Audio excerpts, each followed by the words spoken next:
La rivoluzione francese è ancora lontana quando nel XVII secolo la carmelitana Elisabeth Baptiste racconta alle sue consorelle di aver visto in sogno tutte le monache del convento di Compiègne ascendere al cielo in abito bianco, con in mano una foglia di palma, il simbolo del martirio cristiano.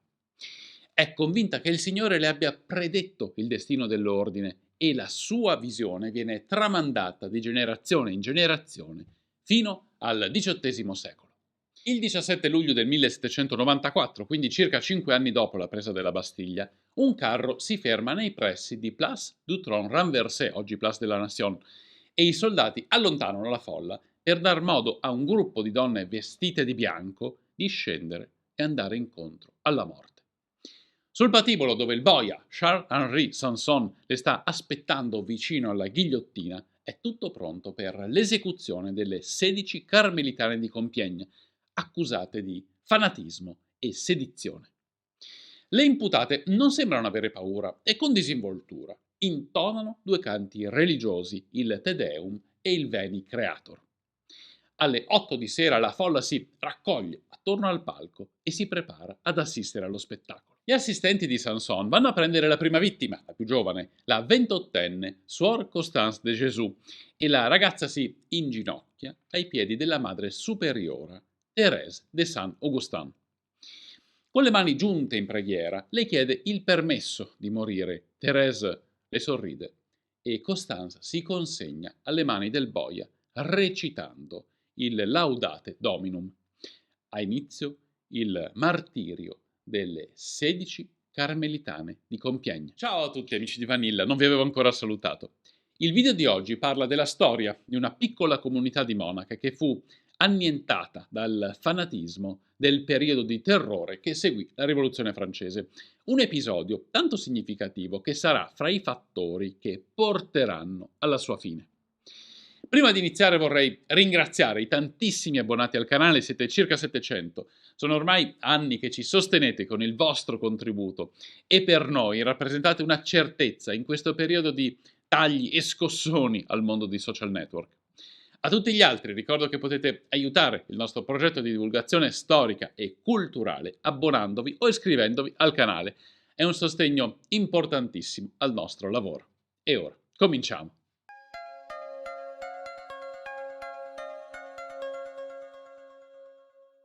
Quando nel 1789 scoppia la Rivoluzione francese, la comunità delle Carmelitane di Compiègne è composta da 21 donne che vivono di lavoro e preghiera. Sono tutte a conoscenza di un sogno fatto 100 anni prima dalla loro defunta consorella Elisabeth Baptiste, ma per quanto non le spaventi l'idea del martirio, gli eventi politici che stanno scombussolando la nazione non sembrano ancora riguardarle. Il 26 agosto l'Assemblea nazionale approva la Dichiarazione dei diritti dell'uomo e del cittadino, con la sovranità che non è più legata a Dio, ma al popolo, e la religione viene non solo messa in secondo piano, ma si inizia anche a vederla come una minaccia alla libertà. Articolo 10. Nessuno deve essere molestato per le sue opinioni, anche religiose, purché la manifestazione di esse non turbi l'ordine pubblico stabilito dalla legge. C'è ancora spazio per il cristianesimo, ma il 6 ottobre l'Assemblea decide di risolvere i problemi finanziari della Francia confiscando tutte le terre del clero. Quest'ultimo diventa un corpo di funzionari pubblici e le sue proprietà sono beni nazionali che lo Stato può riprendersi a patto di garantire ai sacerdoti salari e pensioni per il loro mantenimento. La situazione precipita il 13 febbraio del 1790. L'Assemblea ordina lo scioglimento di tutti gli ordini religiosi, a eccezione di quelli dediti all'assistenza e all'insegnamento, e il 12 luglio dello stesso anno entra in vigore la Costituzione civile del clero, che sottopone ufficialmente l'attività sacerdotale al controllo dello Stato. Dopo gli eventi del 13 febbraio i voti religiosi diventano nulli, ma nonostante la confisca del convento, l'Assemblea concede alle Carmelitane di Compiègne di restare al loro posto e percepire una pensione.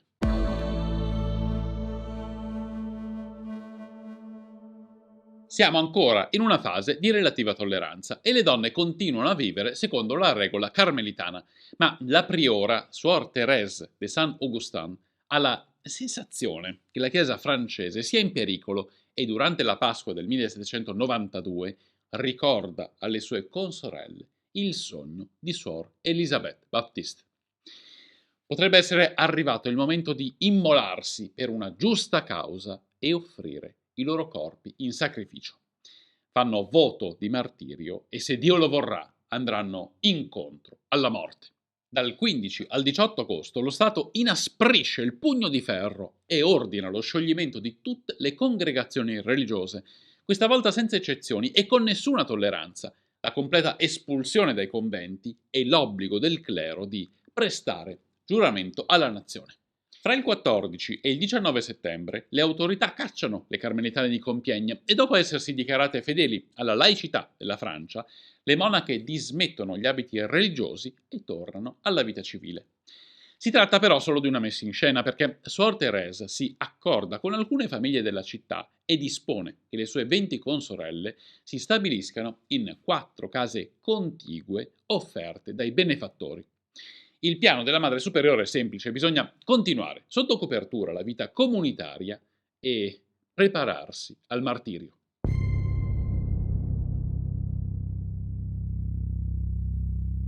Nel frattempo i disordini francesi sfociano nel regime del terrore, con Robespierre che, attraverso il Tribunale rivoluzionario e il Comitato di Salute Pubblica, inasprisce la caccia ai dissidenti, a cui, d'ora in avanti, spetteranno processi ed esecuzioni sommarie. Nel maggio del 1794 si diffonde il sospetto che la città di Compiègne ospiti attività controrivoluzionarie e le autorità di Parigi ordinano a quelle locali di svolgere delle indagini.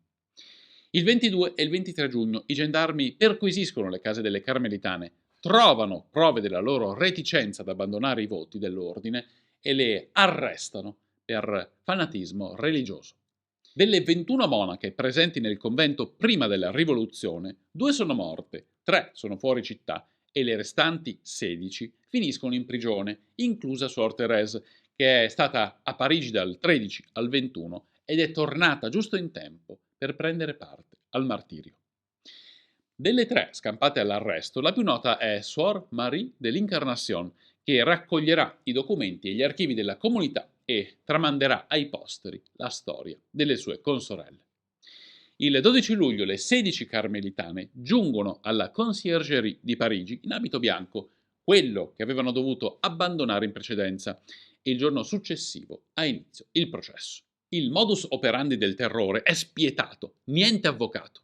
Non hanno diritto a un'equa difesa e i giudici le massacrano a suon di accuse. Quella principale è il fanatismo religioso, il loro rifiuto di sottomettersi allo Stato e abbandonare la vita comunitaria. Ironia della sorte, però, è proprio durante i 26 giorni di prigionia che le donne riescono di nuovo a vivere tutte insieme e ad affidarsi alla preghiera. I giudici ci mettono poco a emettere la sentenza. Le imputate rinnegano il giuramento di fedeltà fatto 2 anni prima, rinnovano i voti di adesione all'ordine e il Comitato di Salute Pubblica le condanna a morte in qualità di fanatiche e sediziose. Alle 18 di quello stesso giorno i gendarmi vanno in carcere, prelevano le 16 carmelitane e le scortano su di un carro fino a Place du Trône Renversé. Il viaggio sarebbe breve, ma fra la folla che infastidisce le monache in manette e, come diranno alcuni testimoni, i cavalli spaventati dall'odore di sangue che appesta Parigi da settimane a causa delle continue esecuzioni, ci mettono 2 ore. Sono circa le 20 e tutto è pronto per dare al pubblico il suo spettacolo. Il boia Charles-Henri Sanson chiama a sé Suor Constance de Jésus e la invita a prendere posto sulla ghigliottina.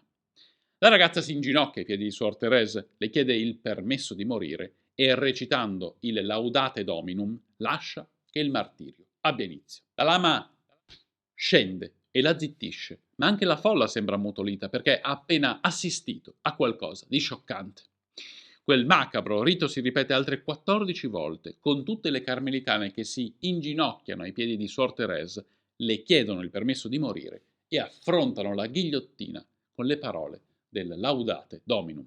Dopo Suor Henriette della Providence, l'ultima ancora in vita è Suor Thérèse che, senza scomporsi, in quanto madre superiora delle altre, sale i gradini, sistema il capo nella ghigliottina e, nel silenzio tombale della piazza, pone fine al martirio.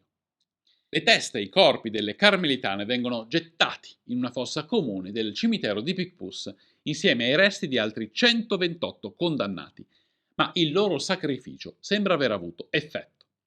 Si sono immolate per porre un freno al male che attanaglia la Francia e infatti il regime del terrore si conclude 11 giorni dopo, quando fra il 27 e il 28 luglio del 1794 Robespierre e altri leader giacobini vengono arrestati e giustiziati senza processo e fra le grida di disprezzo dei parigini.